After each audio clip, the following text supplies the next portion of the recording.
Ladies and gentlemen, welcome to ShoutCraft America. It is the round of 4. It's semi-finals day here on the show. My name is TotalBiscuit, and I am joined by the masterful Sean Day9 Plot. Oh, so thrilled to be here, TotalBiscuit. However, even with all the construction and explosions that will be going on outside because I live in the craziest war zone of Los Angeles, I will valiantly cast this epic upcoming semifinal series. Good to know. Currently, we have a massive thunderstorm going on in North Carolina, so this is going to be very atmospheric for everybody, I think. Oh, I think it's really good. It's a very Guillermo del Toro style-esque sort of dark fantasy semi-final Shoutcraft America Cup. That is very, very true. Although if any of the players do have eyes in their hands, it could cause them a few problems with the micro. But they'll know exactly where their mouse is. Alright. Yeah, I think they will. It would be difficult to lose it in that kind of scenario, though they may have a few other problems. Well, we have been through an awful lot to get to this point. Yesterday was an interesting technical adventure, let's just say. It was a little unfortunate. But at the same time, you know, in America, we do believe in these sort of rags to riches Horatio Alger story, and we're really going to channel his forces and essentially force this tournament to happen, despite any hardship that will arise. Yeah. And very close to the finish line. The Final Four, I think, are kind of a surprising Final Four, given, I would say, just the expected chatting up to this. You know, a lot of people, when they think of American players, they think of, you know, top players like Idra. They think of, you know, a lot of the people like In Control, the MLG regulars, and certainly they're very talented. But of course, you grabbed from the Grandmaster ladder, and there's a lot of players that people call amazing superstars on the ladder, but have never really had even an opportunity. It's nothing to do with skills. Just they didn't even had a showcase platform to really show it off. And that has been the biggest thrill to me, is seeing those old names like QXC come up against the new players like Kane. Yeah, and it was really, really exciting to see that happen. And we did see a couple of up-and-comers, possibly surprising for a lot of people. Kane, I think, was probably the biggest breakthrough. Drunken Boy as well. I mean, they've both been around for quite some time. But Drunken Boy's performance in Group B was exceptional. He did, unfortunately, run into Minigun, who, after being down 2-0, came back with the full reverse sweep, which was very impressive to watch. Minigun's experience, I think, really paying off there. The clever builds of Drunken Boy catching him completely off guard in the first 2 games, but then in straight-up macro games, Minigun was able to defeat him. We also saw Hello Kitty, who has been around forever, but has only recently started making a splash because people were a little bit surprised to see him invited to WCS, and yet he was able to actually acquit himself adequately. He was able to defeat Hart. He resulted in Hart being eliminated from the tournament, and he actually put up a good fight against pretty much anyone he came up against. And then, of course, in Shoutcraft, he takes out Suppy, which most people didn't expect, and they certainly didn't expect to see it twice. Stunning, like really, really stunning. I mean, Hello Kitty's also known for his performance in the CSL, which, again, it's not one of the, you know, premier leagues, but it is an environment where you actually have a specific match to train for, a best of X series coming up, and he was very much so one of the ace players there, and it's cool to see him have performed so well. You know, but here in the semifinals, I'd say it's like the perfect mix of old and new. Minigun, I would say, is probably the most old school of the remaining 4.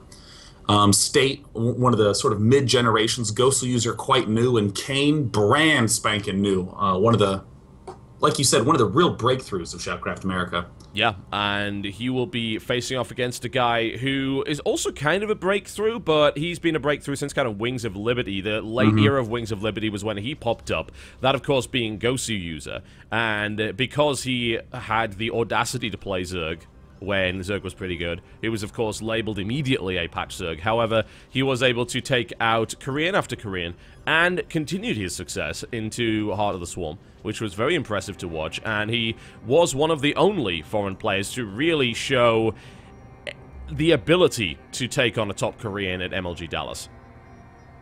Yeah, I mean, his game against Bomber was crazy, the hour-long one. Yep. But the other 3 that he lost, still very, very tough games for Bomber all around. Yeah. The Zerg vs. Zerg matchup, though, I would absolutely favor Kane against GosWser. GosWser,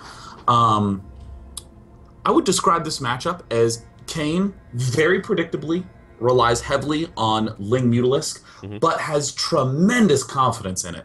And Goswser, even with all his big variety of builds, I think confidence is probably the biggest factor in any late tournament match. Yeah, and in a best-of-7 series as well, we'll have to see how that comes into play. The Goswser will not have had a lot of opportunity, really, to prepare for this. He, of course, only knew his opponent yesterday, as did his opponent. That's the way that this tournament is. He may have been predicting QXC to go through, but honestly, if he has any real knowledge of the North American ladder right now, he was probably thinking Kane. QXC put up a great fight and was extremely creative with a lot of his games, and he almost had Kane, but Kane was able to edge it out in the final map of that series. It was easily one of the best series we've seen in this tournament. It was amazingly scrappy, very creative, hilarious play a lot of the time. And I imagine he must have been thinking, yeah, Zerg vs. Zerg is definitely on the cards.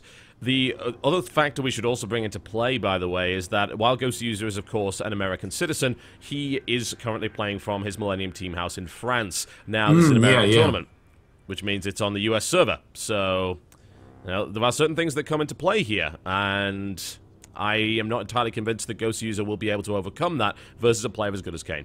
Yeah, I mean, Kane's vicious, and I mean, you need such impeccable control in those early Ling Baneling bouts. So, I mean, I do favor Kane. Goswser, though, has not just weird strategies, but very cleverly formed strategies. They have a lot of practice behind them. I think most notably the the Nidus Worm surprise Banelings in WCS. Definitely. Regularly using Roach and Fester. I mean, only very recently was there the switch to have the Spore Crawler do extra damage to literally Mutalisks, and that's it. Yeah. I mean, it was a plus damage to Mutalisk upgrade. Spore Crawlers now have bonus damage to biological. I'm actually trying to scour my head for any other flyers with bio, other than, I guess, Overseers, Corruptors. I guess. Overseers, I suppose. Yeah. Denies that ever so important scouting in Zerg versus Zerg. It's like, I don't know. It's a weird one, isn't it? It was clearly designed against Mutalisks, and it is definitely a very odd, very specific change, which may very well end up getting reverted. Honestly, it hasn't come into play in this tournament since we haven't seen ZVZ since then, but I am interested to see how it plays into this one. It's going to be a best-of-7. Mutalisks will be built at some point. It would be very odd if they weren't. So we will see just how effective that is. I'm just looking forward to seeing Mutas killed that quickly. Yes, and I mean, I honestly think that, you know, the notion of DPS, I mean, most heavily emphasized in, you know, MOBA games, MMO games. Yep. In RTS, not as important as number of hits, because, you know, the Spore Crawler now does 15 base damage plus 30 to biological. So you could say more, but this is 3 shots to kill a Mutalisk. That number. Oh, that's a big number, TotalBiscuit. I mean, just imagine fast-firing static defense as well. You know, it's as quick as a missile turret, isn't it? Yes, very fast. So it's basically 1, 2, dead Mutalisk. 1, 2, dead Mutalisk. Actually, a little slower than that, but not by much. Yeah, pretty damn close. Yeah, this is going to be wild. I don't anticipate boring Zerg versus Zerg here by any stretch of the imagination. I certainly don't anticipate a 4-0 either. I mean, we're definitely going to see a pretty even fight. And then, of course, our other match today will be a PvP. The mirrors, of course, do guarantee a Protoss versus Zerg final, which is very exciting to me. A best-of-7 PvZ between these kind of caliber players will be cool. It's going to be State, who I think did surprise a lot of people, although if you know a lot about the US scene, you're probably not shocked by his 4-1 result in his group. Yeah, I mean, State is a player who's had a really, really wild history. You know, joining teams, going to Korea to train, leaving Korea, then going to school full-time and dropping off almost all of his practice, coming back, training really hard. He's just a very intuitive Protoss, plays very solidly, but does like to do some, I guess I'd call it like a stretch build. Okay.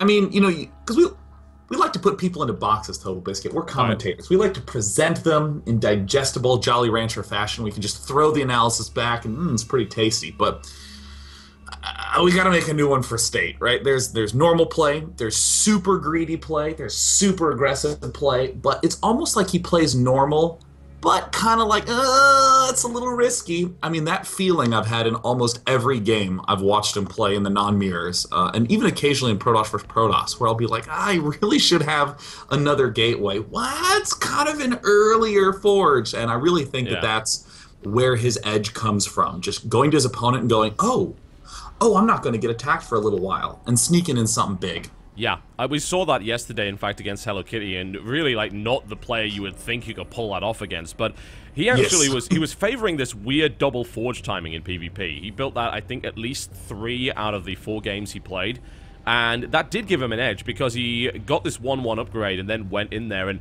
I've got to say, I do not generally see double forge that much in PvP. Yeah, I mean, it's the sort of thing that is generally discounted, just as like, oh no, attack is better because of Colossus, but it actually, oh god, I hope I'm remembering my numbers right, but the number of shots to kill a Zealot go from 12 to 14 if you have a +1 armor upgrade, and against other Stalkers goes from 12 to 13. So again, it's pretty significant. Yeah. Oh my gosh, I'm sorry. I thought the call dropped. It looks like you're bringing in our players for an interview. We are indeed. We will be doing that. But yeah, you're right. Absolutely. There is that significant difference. And there's just these weird, wonky times when those upgrades will actually make a massive difference. And that is only accented in a mirror. Yes, definitely. And I mean, those numbers are things that people are used to, where they can have 12 Stalkers and move up and shoot a Stalker and then move on to the next one. But it's really difficult if you shoot that Stalker and then it's at 1 red life. And you're like, oh my gosh. And then it's very easy to have all 12 Stalkers shoot yet again at that weakened one. And then, of course, you've just burned up 11 shots. So, I mean, it's those sort of stretches that I'm going to be very excited to see him perform because, of course, had a PvP in the quarters and now a PvP in the semis.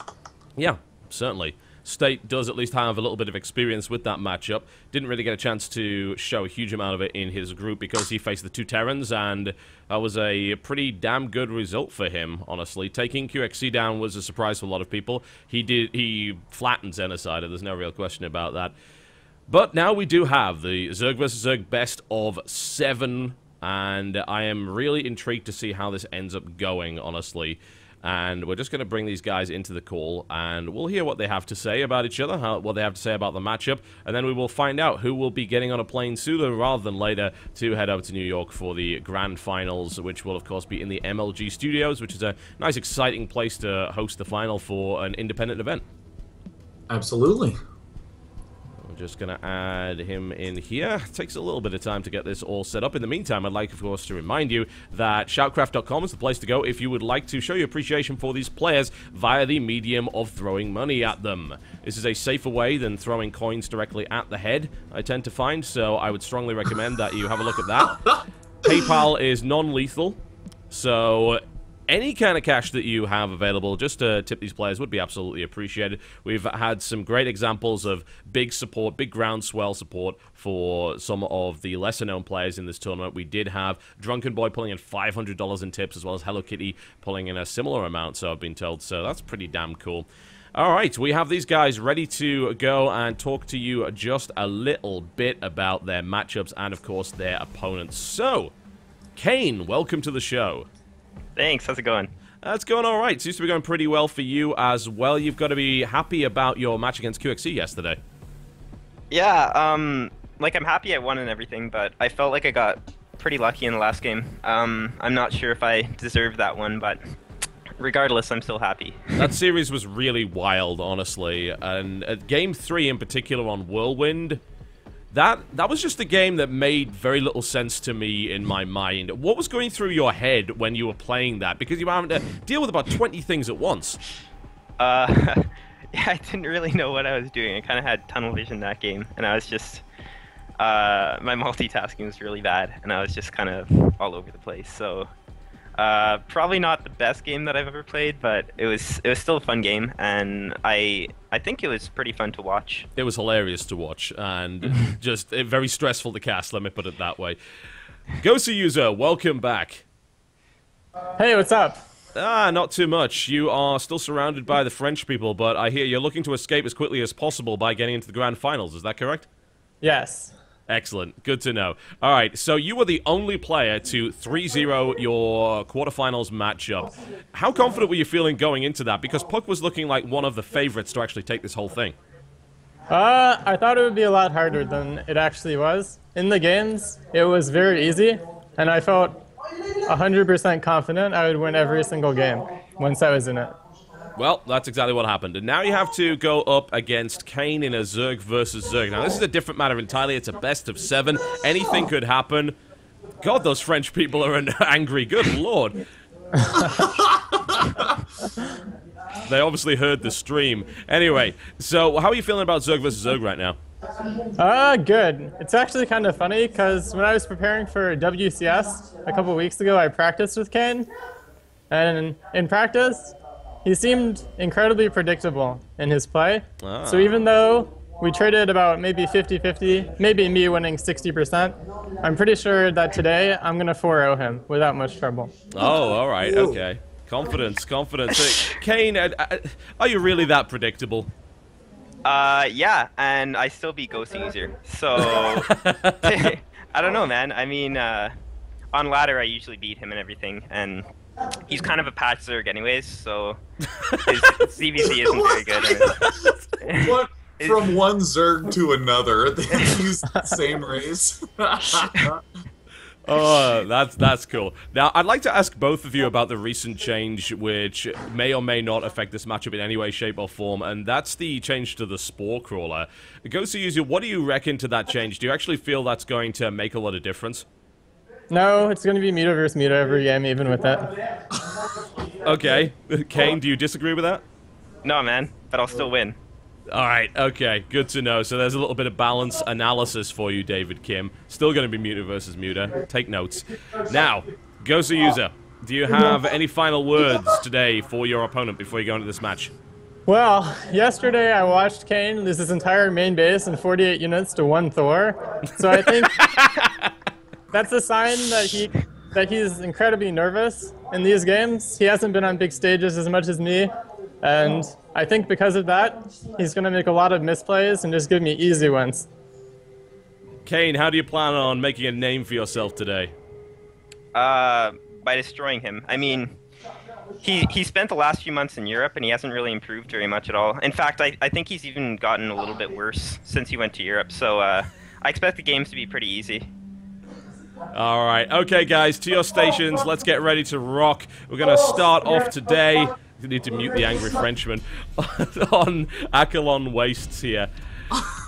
God, I love it when Goswser's involved in any kind of interview, because he can be a brash son of a bitch, and it's great to watch. You know, that's actually the funny thing, is that, you know, I've had some conversations with him at MLG, just, you know, after the event, or, you know, just in one of the side areas off the main floor. And he behaves actually similarly to how he sounds. And when I say sounds, I mean like the tone of his voice. He just is, it's like a teddy bear came to life. He's like adorable. And it's just so funny to know the history of conversations with him where he has been adorable, and then have be like, oh, it'll be really easy, and I'm gonna slay him, and he'll cry, and his tears will hit the ground, and the grass will die because of his sadness. I'm like, why are you really trying to talk shit? That's hilarious. So, but of course, I mean, the tenor always changes the farther it goes into the series. Yeah, I certainly think so. All right, well, best of 7. Now, you might wonder, how the hell are we going to do a best of 7 with only 5 maps in the map pool? Well, the answer is fairly simple. As soon as we use all those 5 maps, the entire map pool is open again, which means the last 2 matches could get really wild if it gets that far. Yeah, and I actually think that this is a really interesting setup. I mean, this sort of harkens back to the early OGN days where it was best of 5s with 4 maps in the map pool, so of course you needed to prepare to play 1 map twice in the first and 5th set. So it sort of is really exciting to see Accolon Waste coming right out the get-go. Would love to see Accolon Waste repeated. Gives a lot of opportunity for the funky counters. There's almost always 4 bases will happen, especially with these players, given how stable they are. Yeah, certainly. These are not the kind of guys that like to go for the 1 or 2 base all-ins. Unless, of course, you're Kane and you play Roach Nidus against QXC, which was hilarious for all of the wrong reasons. But it did work out pretty well. Oh yeah, I mean this map, little bit easier to do that on, due to the fact that there's so many angles that you can approach from, and more importantly, there are follow-up bases to take. On a map like Star Station, it's very all-in-y. You can't really stably follow up with that Nidus network play unless you've done considerable damage. So, and again, I'm still going to be favoring Root Gaming's Kane. BO7, really, really notable American Zerg. I think is going to have to really dig deep to win this series. Yeah, I do think that Kane does have the edge going into this. We will find out. I'm intrigued to see what's going to happen here. And here we go, folks. Welcome to Akelon Wastes and the ShoutCraft round of 4. In this best of 7 Zerg vs. Zerg series, to the southeast position in the red trunks, we have ROOTKane. Yes, indeed, Clutch returns as the announcer voice today. We couldn't do it yesterday because XSplit doesn't have enough buttons. Sorry. Probably Well, I mean, something they need to fix. well, I mean, if you need anyone to... oh my god, does it feel slow? Did you slow down the game speed? No. No. Are you going to create controversy on the forums? Is someone going to do an analysis here, TotalBiscuit? I think that is a possibility of happening, but that would just require me to breathe as opposed to actually doing anything actively. So I think we should be okay. Oh, it is trash talk already. I love it. I love it. These guys are fantastic. Needless to say, I actually believe GameHeart, it is impossible to actually set the game to low speed because it is designed for tournament play. So they just removed that option entirely. I remember, was it MLG Dallas actually when we ran a map at normal speed? I think it was. Oh yeah, it was very early. It was like 2011. I was the host and I started on normal speed. Ouch. Yeah, that has a tendency to happen, unfortunately, every now and again. There was definitely some weird stuff in 2013 as well, where stuff was defaulting because it was a certain version of a custom map. It was really odd. Now, to the northwest position, from Team Millennium. In the blue trunks, also playing Zerg, he is... Millenium.Goswser. You know, I think we could have done a slightly more interesting format with this with the 5-map pool. We could have thrown a wild card in there. If it gets to 7 maps, you have to play Scrap Station. If it gets to game 7, they have to play a 2v2 and win, and whoever has the highest score is declared the winner of the series. Now, you might find that funny, but that was actually a rule in a tournament that I cast. Like, that was a legit rule. The final map was a 2v2. It was actually, like, a pretty big one. It was back in the day, because I remember casting, and there ended up being a... Dignitas had this amazing 2v2 combo of show and select. And it was one of the most fun, ridiculous comebacks I've ever seen. They had no base, but they had 6 Hellions and won the game with that. And it was, they're good. Yeah, it was ridiculous. But yes, I don't necessarily agree with the 2v2 being the decider. That was probably the dumbest rule in tournament history. But it did result in some pretty fun games. No way, that's such a great rule, TotalBiscuit. And you know, I will say, I'm really glad you're bringing up these sorts of crazinesses that happen, you know, in the 2v2 situations, because honestly, there's nothing notable happening within the game. Both players playing very, very standard. Kane actually... Are you suggesting that I'm filling time? Oh, no, goodness no, TotalBiscuit. I'd never do something like that. You're making use of free time. See, the thing is that people are now getting all sorts of fantastic knowledge about players that could have been 2v2 superstars where they're a 2v2 circuit. Indeed. I will say Kane, I think BO7 did the more conservative build, pool first. Yep. Kane did the greedy build, not just going for the hatch first, but most importantly getting the Zergling, or the gas geyser before pool. Yeah, and that will give him a number of different options. If he wishes to be aggressive first, that means his Banelings will come out slightly earlier, though not by much. I always try and look at the positioning of the Baneling nest, because that generally indicates who's going to be the aggressor and who's not, but sometimes it just doesn't work out. Would you say that for the most part, if you put your Baneling nest in the natural, you will naturally be the defensive player? I mean, typically, yeah, but at the same time, I think Kane's already made quite an error. His Baneling nest is flush against the hatchery. It should be 1 hex apart, so that way the queen has an easy way to micro to block that. That actually creates an amazingly nice angle to exploit against the Zergling Baneling pressure, and I think that's quite critical. Of course, Ghostwser hiding his Baneling nest, consistent with the hiding of other strategies in this matchup, but it looks like it's time for the Ling Baneling Wars to begin. Yes, it is, and let's see who manages to micro better here. Single Baneling's going off, and that's immediately all of Kane's Banelings gone, and a second detonation comes in as well. Is he going to save this Queen? No, he's not. It's going to die. And the second run by comes in. He's going to get the surround of the Queen here as well. Ghostwser actually has no Banelings now, and I think he woefully underestimated the number of enemies units that were coming at him. Yeah, I mean, Ghostwser did land some fantastic Baneling crashes, but I mean, his Zerglings popping out just in the nick of time. Ghostwser gotta give a lot of credit to the positioning of those drones relative to the eggs to try to trap a couple of those lings there, but does mean Ghostwser did suffer some losses, but has been mining. Yeah, he's been mining this whole time though. Yeah, I mean, he lost 4 workers and a couple of queens. Obviously, the loss of the queens is a pretty big deal. In the Zergling Baneling Wars, that lava count is ridiculously important.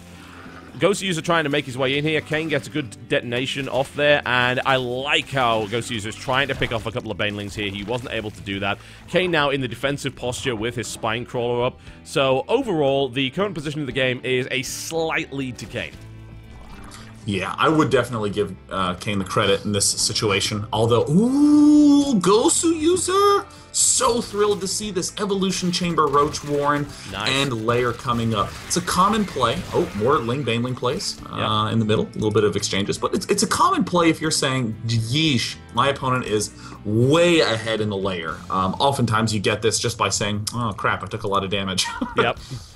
So going for the more defensive, conservative, less gas-intensive Roach play. Nice play there by Kane to pick off one of those Banelings. Is able to do a run by right into the main base. Also scouts the Roach Warren and the Evolution Chamber. Nice little piece of information to have. Just being a little bit of a pain in the arse here. This, of course, will be cleaned up. And Kane is actually putting down 3 more Spine Crawlers because he knows I need time to get this Spire out. And if he decides to run it with me with Roaches, I'm going to need everything I've got to defend that. And as soon as the Spire pops out, then things are going to start to get really interesting. Actually decides to cancel one. Looks like he doesn't think he needs that many. Yeah, I was going to say canceling 2 there seems very, very wise upon seeing that hatch. I mean, I can understand that fear gripping you for a moment and going, oh my god, there's the layers out, Roaches could be coming, but I do think it was preemptive. Yeah. If you scout that 3rd, you can actually avoid building really any Spine Crawlers at all, but very smart answer from Kane, conceptually, going straight for the 3rd. Yeah, I like that a lot, and Kane playing really, really smart here. The Spire is almost complete. If he's able to get the 6 gas up, then he will have a significant advantage going in. The Infestation Pit is coming in, and there used to be a time, of course, when that would be a great way to shut this down. These days, not as reliable, certainly. Now, there is an amazing timing that you can execute if you are Kane. You wait for your Mutalisk to arrive, and then you contaminate the Infestation Pit, so that way the Infestors pop out without pathogen glands. Yeah. Looking for a cancel here. He's not going to get it. The Roaches should be able to deal with this. And they're wishing they had +1 armor at this point. They don't. They don't even have the +1 there. That's going to be a surround of the Queen as well. Kane is playing all the right cards here, and Ghostwser is just trying to kind of keep his head above water until he's able to get that good massive unit. And now, of course, we have 9 Mutas on the way. The Pathogen Glands is coming in. There is no Overseer on the map here for Kane, so it looks like unless he goes in very, very quickly, he's not going to be able to exploit that timing you mentioned.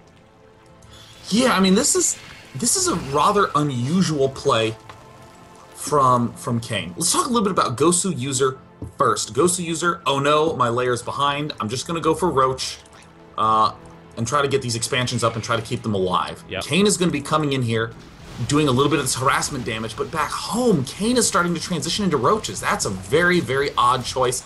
Will the Mega Spores be able to do it? Oh! It took 1 hit, and that was about it. And it hurt. It hurt a lot. We'll see. There are 4 more Spore Crawlers up on the map right now. So this is going to be a little bit dangerous. Kane currently is trying... It seems like he's trying to do a soft contain and pick off Infestors as they come across in very small groups of Mutalisks, which I definitely like. That's not giving the opening for Ghostwser to actually fire off a good fungal. And he's getting an idea of the force composition of his opponent, but he doesn't want to get too close to that Spore, because... if the Reddit post is to be believed, that fires a gigantic laser, which will instantly kill every Mutalisk within 20 miles. Yeah, I mean, like, I do think that the defense for a GoSuUser is very nicely set up. It's very common to transition out of Nautilus, but the reason I'm just sort of going, a little bit at Kane's play is that there needs to be something that makes use of the gas of this third expansion, because, I mean, if you look, he's not getting that many more minerals from this third base. No. He only has 13 drones. I mean, those 13 drones could be put back at the main and natural and have nearly the same income. This is really an all-in play from Kane. This is not a transition. This is a, hey, you're going to try to over-defend against my air, and I'm going to win with one big push. But I think GoSuUser has the right defense up. I think GoSuUser is going to be able to stay alive. It's looking pretty good. He gets the fungal growth, couple of infested Terrans tossed out, and oh no, the Mega Spore! Jesus Christ, that is actually ridiculous, isn't it? Wow, and here's the engagement. I think Kane even has fewer roaches here than his opponent. He's got a pretty bad arc on it as well, as far as I'm concerned, especially in combination with the fungal growth. Able to get another catch on that and a follow-up. He's probably going to lose one more infester in the process, but GoSuUser held that pretty damn well. The problem is the follow-up is massive. The 29 roaches versus 21 and the 17 in production, plus the infestation pit. Kane going for the attack once again. Gets a pretty decent angle this time around. Of course, the fungals are contributing. These infested Terrans might make the difference here. This is a pretty damn close engagement. Yeah. I mean, but there's 9 roaches on the field for GoSuUser, 30 on the field for Kane, but I mean, there's a lot more coming out. This is the real danger of doing what Kane's doing. Normally, you just keep going Ling Muta and you out-expand, overwhelm, even get Banelings to deal with the Hydras. I mean, I just think that in this circumstance, trying to go for the all-in roach play from Kane, very, very risky. The timing window for Kane is probably about only a minute longer. There is, however, only a small number of infestors, and none of them have the energy to fungal growth right now. So Kane might be able to get it. He gets the superior concave in this particular engagement. A couple of infested Terrans are tossed behind. Of course, the defender's advantage is play. GoSuUser brought some Hydras in here. This is really close. Link's trying to move into reinforce, but I think GoSuUser might have the better end of this.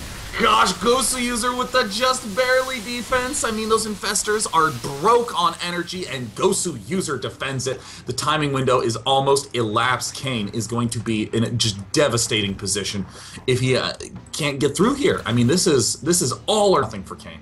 I see no way for him to get through now. Not with... There's now fungal... Well, there was fungal. Not anymore. He's actually used that in infested energy. But Kane, if Kane tries to charge this again, he will now lose. There are 4 Hydralisks, superior defensive position, energy being charged up, more infestors on the way. He's going to have to back off and then most likely defend against an attack from his opponent, hope to get a good engagement there, and then hope to simply counter, because currently he is now behind. He does have an upgrade disadvantage, although that's not something Kane is going to be able to exploit unless he rolls out right now. Yeah, I mean, there's a lot of sort of hidden factors going on right now. I mean, one is that if you look at the unit count, you see that they're about even in drones. They have about the same geyser count. But there's some key differences. There's a lot more Hydras on the field for GoSuUser, you know, including those they're going to be coming out in production. The armor upgrade is quite a ways ahead. Wait, where was the macro hatch? Did that get canceled? That's kind of a surprising decision. Yeah, that's a little bit odd. But also, the amount of gas that Kane has mined from his third is a lot less than his opponent's. Oh man, Kane just sort of posturing there, thankfully out of the range of the fungal growth, so that could have been an absolute disaster. Kane just needs to leave. He can't fight this. He must leave right now. He's got to get by all the time he can get. Oh, but it's a counterattack tactic. Kane, swing around the back. Kane knows that he's a little bit behind. Has got to pull through. Actually, he's more than a little bit behind, but this counterattack is definitely going to help out. He's target firing. Third is going down. Very, very nicely done. But can he hold against this attack if he loses his third in the process? There's a fungal growth going down. Not too good. And the infestor gets caught at the back here. Nice little engagement by GoSuUser. And Kane is now going to have to defend against a massive army. Fungal growth's coming in right here. The spine crawler doing its best. It's a little trooper, but it's not going to be enough to stop this. And is this run by really going to be enough to actually make the difference? Continued reinforcements will come in from Kane. It may be enough to hold off here. His first wave will die, but the second wave is about to pop. If he gets a good rally, a good position here, especially with the drones, he may hold. Well, at the same time, those roaches back home for Kane are doing so much damage. There are 10 roaches for Kane, ripping apart the workers back in GoSuUser's base. I mean, those are the hero roaches of this game. More roach reinforcements. Oh my god, TotalBiscuit, is Kane going to pull this one off? I just think he has a little bit too many roaches. He got the flank. He managed to move around with roaches that popped out of his third base and actually crushed the remainder of Ghostuzer's army. And he did so much economic damage in the process. Those roaches are somehow still alive, engaging against Hydras now that pop out. It's 41 drones to 23. Kane with a fantastic run by. What a great game number one. Kane going for the all-in, realizing that he just has no more time left. Forces himself to pull back. Such a difficult decision. So easy to just give up or go for a final swing, but no, pulls back and opens up the window for that counter-attack TotalBiscuit that has completely devastated Ghostuzer's economy. Ghostsuser now at 23 workers. Look at the income, man. Ghostsuser mining 280 a minute, 1,200 for Kane. Kane is able to continually reinforce Superior Concave on the engagement here for Kane. Superior numbers, and there's the GG. Wow, Kane. Good game. So smart. What a sensational game number one, TB. It's pretty much about as good as Zerg vs. Zerg with pretty much nothing but roaches gets, man. It was a nice piece of tactical play. That was a cool game of chess that we watched there. We saw some great engagement arcs from both sides, but Kane made that good decision. And it is very tough, as you mentioned, to actually make that decision. Because, you know, if I don't have every single last roach with my army, will I even be able to hold here? And he made the right call. He was able to reinforce in time. He was able to delay his opponent long enough. And in the meantime, as Ghostsuser just goes all or nothing right into him, loses his third base, and then gets his economy torn to pieces by a little attack force of 5 or 6 roaches. Yeah, I mean, very, very unusual moment in that mid-game when we saw the Mutalisk pop out, and Kane read Ghostsuser going for the roach mid-game. In that circumstance, what do? Well, it's very common as the Mutalisking player. You just go for Infestor Roach. But again, Infestor first. The idea is that you emphasize geysers at your third base. Yep. You're trying to have a gas lead on your opponent, even though you built the Mutalisk, because you're going to delay their third so much, you're going to mess with them gas-wise so much. And then when the Roaches came out, that's very like, uh-oh. And you can tell that Ghostsuser was even a little bit, you know, like, oh my gosh, when that roach push came up, barely defended it. But Kane with the great tactics. Again, one of the reasons why I hope to see Akalon waste multiple times in this matchup. That will be pretty cool. Star Station's going to be the next map. This is, of course, Ghostsuser's choice with the loser picks format here. Now, we did see Ghostsuser kind of on the back foot for a lot of that game, but Kane definitely overcommitted at one point and put himself in a very dangerous position. Also, Spore Crawlers are pretty good. Yeah, oh my gosh, the Spore Crawler is, I mean, it's basically a railgun now. Yeah. It Literally. essentially is, with 100% accuracy, which is a dangerous railgun indeed. Wow. Well. I mean, next map is going to be Star Station. We talked a little bit about this when you and I were casting the earlier group stage, but Zerglings do rule this map. Yep. Long after the Mutalisks are out, it's still Zerglings rule. It's just so absurd how potent those things are. Especially with all the openness, with all the counterattack paths. I mean, I very much so anticipate Ling Muta from both players with big emphasis on the Lings. I certainly think so. And I still think that Kane did really well with the early Ling Baneling stage, and he did significant damage to his opponent. So, we'll see. Kane may decide to emphasize that stage a little bit longer, but of course, there's only so much you can really do to dictate the tempo to your opponent in a mirror matchup. Yeah, definitely. Alright, here we go, folks. Star Station to the northeast position in the red trunks, playing Zerg. It is ROOTKane versus his opponent to the southwest position, currently down 1 game in this best of 7 series. It will, of course, take a while for him to be knocked out. He's got plenty of time and plenty of maps to play for, so he's by no means out of it yet. It is Millenium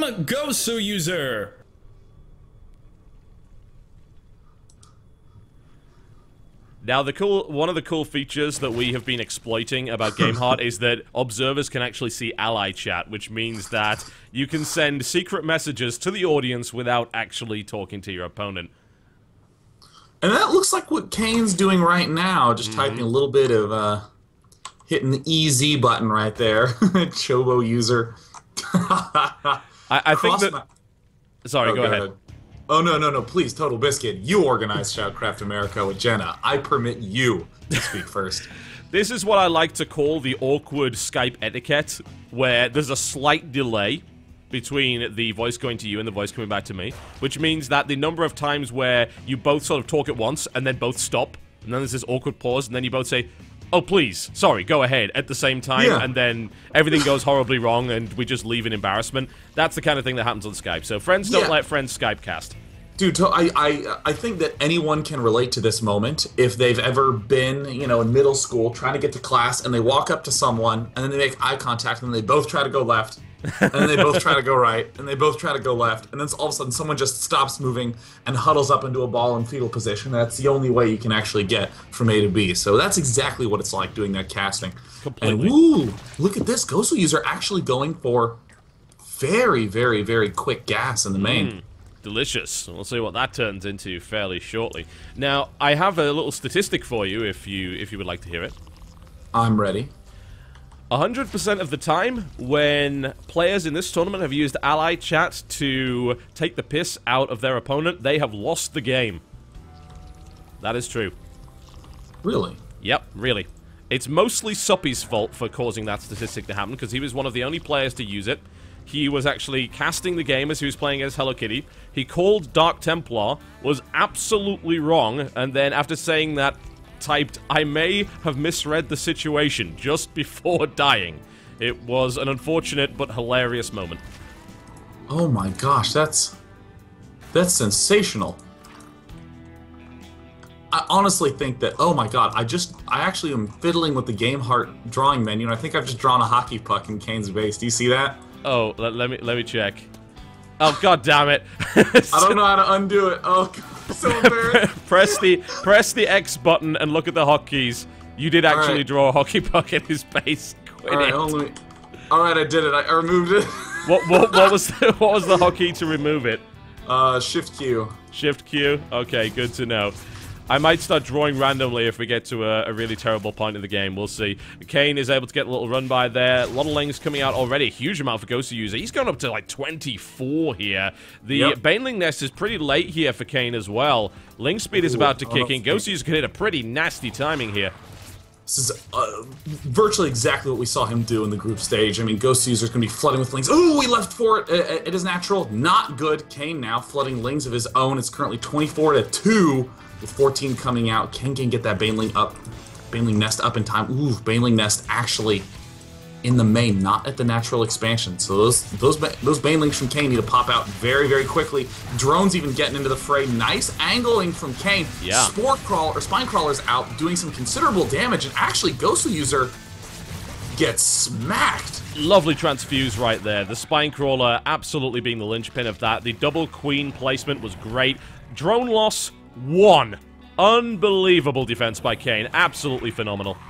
And now look at this double spine for Ghostwser. I mean, he cut Banelings, so I mean, there's really no hope to defend this without getting those spine crawlers up. So now Ghostwser, I would say, is once again in a surprisingly bad spot after a really, really potent early push. And I think Kane realizes, wait a minute, if this guy flooded me with lings that fast, there's no way he can have Banelings up. He's going to make the poke while transitioning to mutas. Alright, now here come the Banelings, and Ghostwser doesn't really have a way to deal with that. We're going to have to see some pretty damn exceptional micro. He is able to evade all of them. The Banelings are now heading towards the Spines. Spines just pop out in the nick of time there for Ghostwser.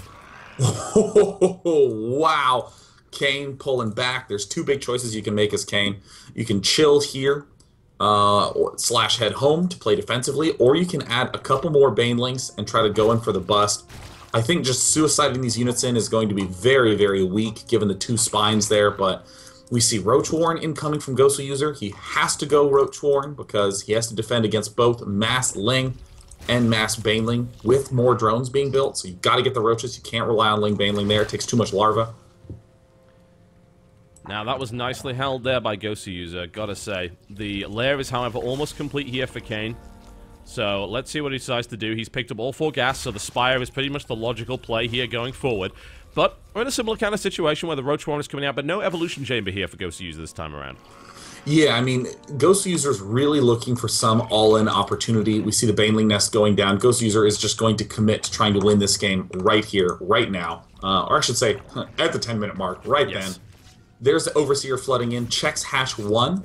That's the first target, and then checks hash 2 and sees, boom, no layer. Instantly 2 spine crawlers. Wow! Look at that response from Kane. I mean, I was going to say you should go for spine crawlers instantly, but I mean, Kane was more than prepared. I mean, actually going up to about 6 sounds about right here. It's a one-basing Zerg with, or excuse me, not one-basing. It's a hatch tech Zerg. Yeah. Well, we call him a patch Zerg. Maybe you just typoed that. He is, in fact, a hatch Zerg, and in this situation, you're absolutely right. Flood as much static D as you possibly can. Make sure that it works. Make sure that you've got everything you need, because if you hold this... Okay, 7 spine crawls might be overdoing it slightly, but look at the number of banelings. Oh, lovely catch by Kane! Absolutely the right timing. Brutal. Just a brutal position. I definitely think that 8 is overdoing it. I actually think those back 2 should be canceled, because you do want to have 6 to 8 Mutalisks out ASAP. You don't want to be trying to trickle in with a couple here and there. Yeah, great definitely. spacing, though, from Kane. Going to be a virtually impossible task for Ghostwser to break through this. Roaches lead the fray. Here come the Banelings for Ghostwser. Alright, he's going to have to get the most phenomenal detonations in history, and he didn't get them at all right there. GG, says Ghostwser, and straight through, Kane takes the second game.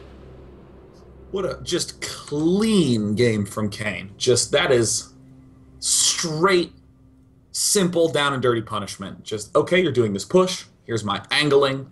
I will scout at the exact timing I need to ensure that I have defense up, and then I'm going to get that defense up placed perfectly. Clean sweep. Yeah. You cannot spot a mistake in Kane's play in that game. Thankfully, it was only 11 minutes long, so it's a small sample size, but he did a great job there. Didn't even see the Mutalisks pop out in the field. If it was an overcommitment to spines, then it didn't really make a difference, because Ghostwser realized there's like, oh, I'm so dead at this point. There's no way. Admittedly, maybe he should have held on a little bit, built 10 spores, and then just laughed at Mutalisks, but regardless, he was way behind. Yeah, I mean, I think Ghostwser did all the right steps after his initial decision to push. I mean, you could question whether or not that play is good on that map, and I will quell your questions by saying it is quite good on that map. Yep. It was purely the control from Kane that brought him that win there in that early game spot. But then, you know, Ghostwser had to do something. He was going to be way behind on gas, way behind on drones, way behind on tech. Better just go all in and hope your opponent is the one making the error. Absolutely. We are now on Belshire Vestige, and it is 2-0. We're going to go through all these series. We are not going to run ads, because I want a smooth ride today, because Lord knows you haven't had that in this tournament so far. So we are ready to rock and roll. Big thanks to those of you who have subscribed during this tournament, by the way. That really does help us out an awful lot. That money will, of course, go to kind of replenishing what we've spent on this tournament. Very much appreciated, and hopefully you guys are enjoing the rather relaxed chat that is currently arguing that, in fact, Day9 doesn't know what a hockey puck is. I meant to say hockey stick. Oh, they're all correct. Oh, no. Now it's time to retire and become a pro Magic the Gathering player. Oh, my God. Oh, man. I won a non-zero number of games and matches in that tournament. Oh, I was speaking to Greg yesterday as we finished out the cast, and I announced, of course, that you would be casting it, and I said, well, this is the only time that I've ever wished for you to lose a tournament, but Greg, I imagine you've had quite a bit of experience with that.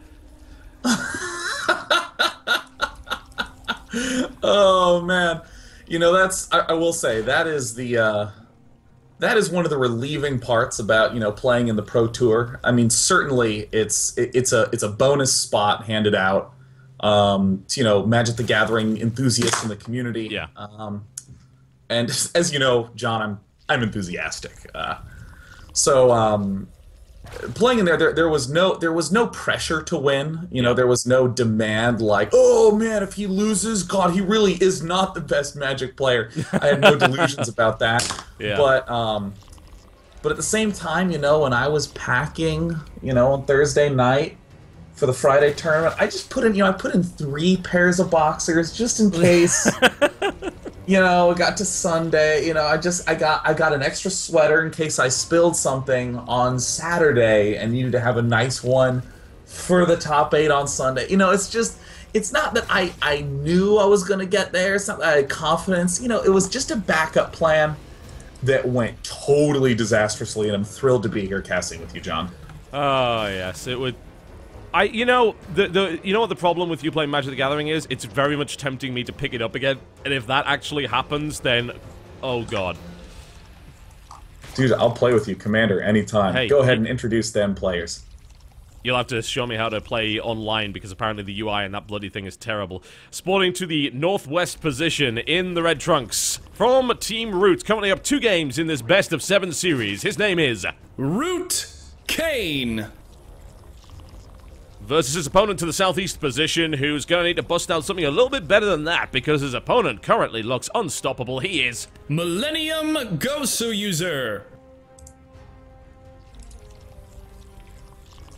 Alright, we're seeing a pretty early hatchery from both players, but there was the difference in the fact that Goswser took his spawning pool, whereas Kane actually went for the hatchery first there.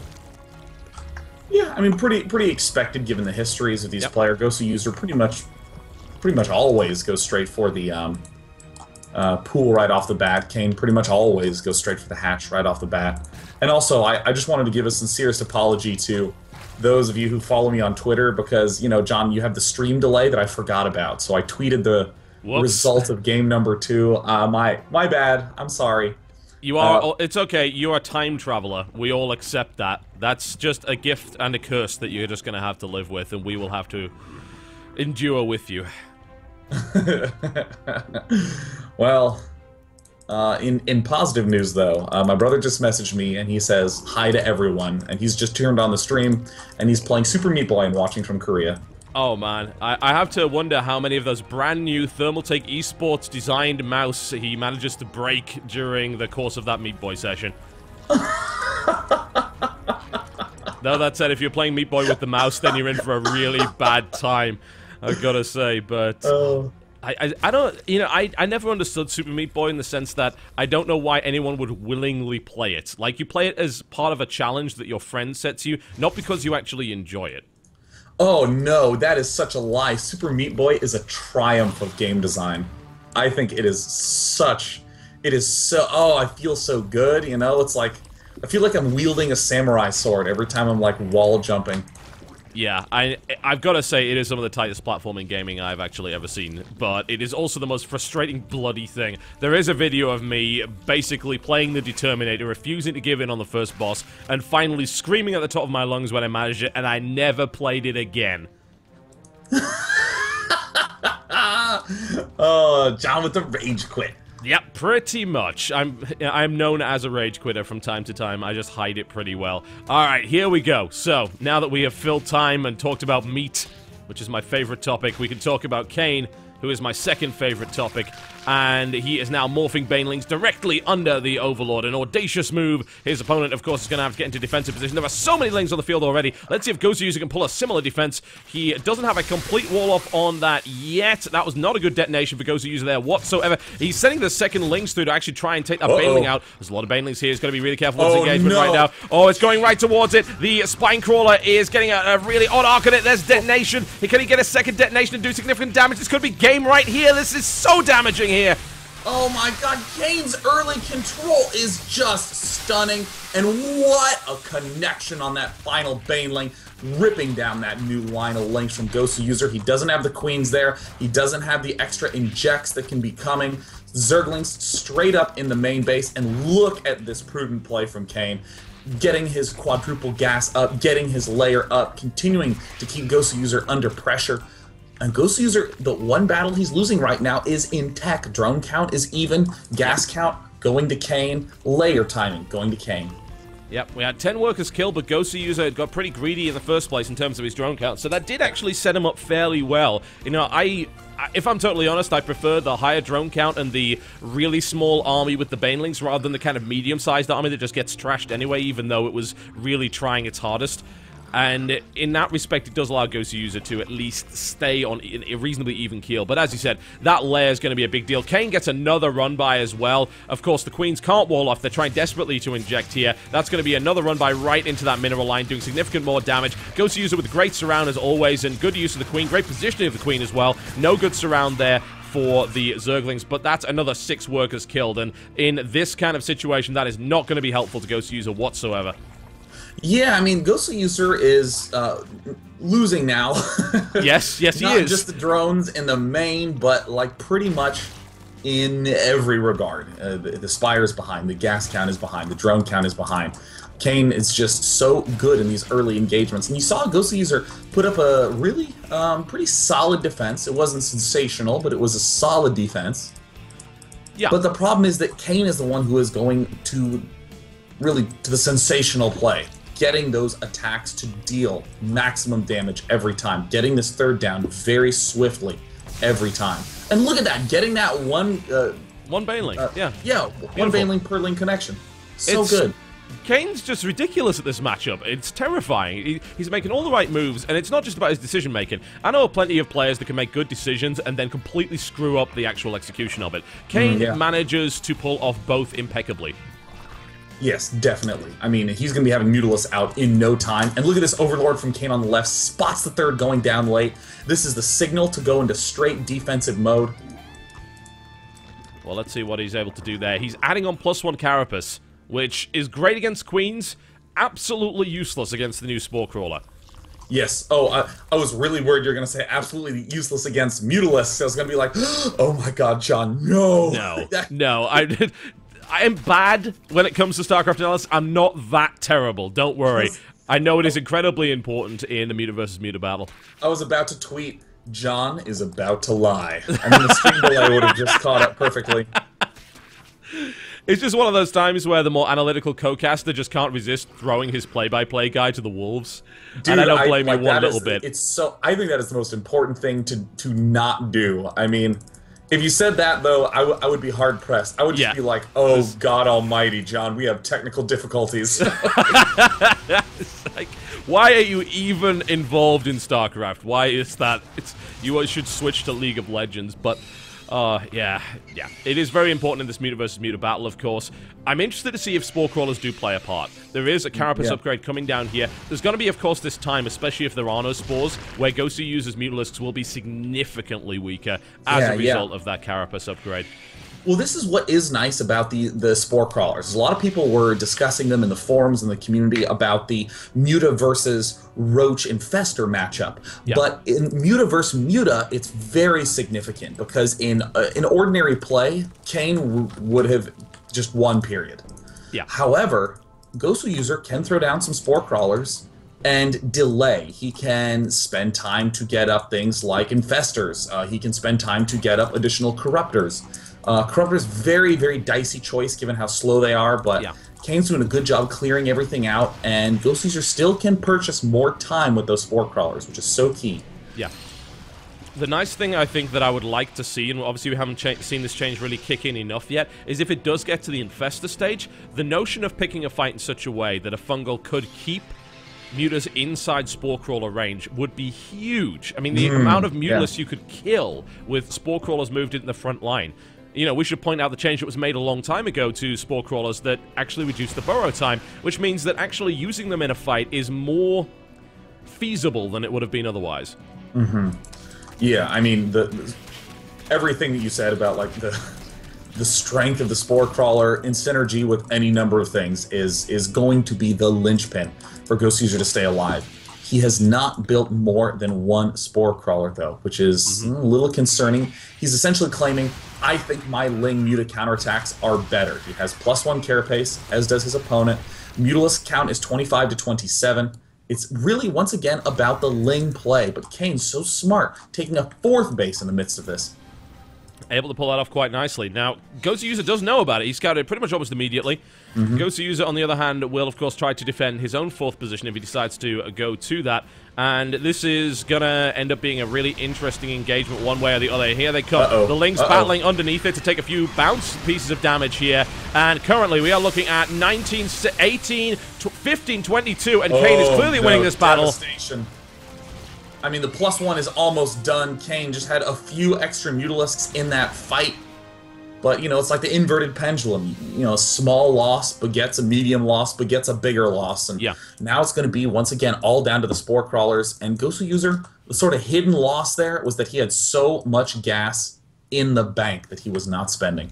Yeah, that is very, very true indeed. Now, getting up to 18. He's going to be back up to about 22, but he's definitely behind here. That +1 will certainly come into effect. He saw the Lings battling under the Mutalisks to take a little bit of bounce damage here and there. That's the strange element of combined arms warfare when it comes to this mid-game ZVZ. We've got 3 Spore Crawlers coming down now. Now, this is what could really change things. We do have that Infestation pick coming down, 4 Spores now.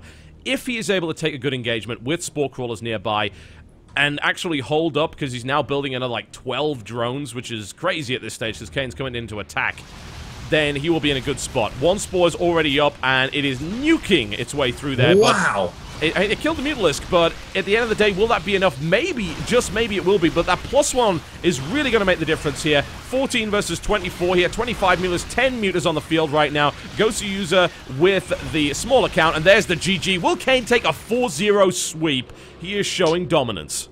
Gosh, this is an extremely difficult position to come back from as Goswser for a number of reasons. First of all, winning 4 games in a row against anyone, really difficult. Yeah. Second of all, Goswser has really been the one using the variety of strategies. Played conservative in game 1, played very aggressive in game 2, suffered an early game, fall behind, 2 aggression in game 3. So Goswser's really trying on a lot of different hats, Roach Hydra, Infestor, Mutaling, and none of the hats work. And that is very daunting. And of course, finally, Goswser said that he would 4-0 sweep, and now that will be running through your head, because when I was a young, dumb player, I remember that I would try to talk smack at the start of series, and it just hurts when you start to lose, and it's very distracting. Yeah, certainly. It's so hard to come back from a 3-0 deficit. It puts you in a horrible mental spot, and Kane can now do whatever the balls he wants. So he could 6-pull 3 games in a row and then still win the 7th. I mean, he's got so many options here, and Goswser has got to play every game perfectly. He is not so happy right now. I don't really blame him, because, this is a really horrible spot for him to be in, and I do feel for the guy. But this is competitive tournament play. This is what you get used to. This is what you sign yourself up for if you want to make money playing video games.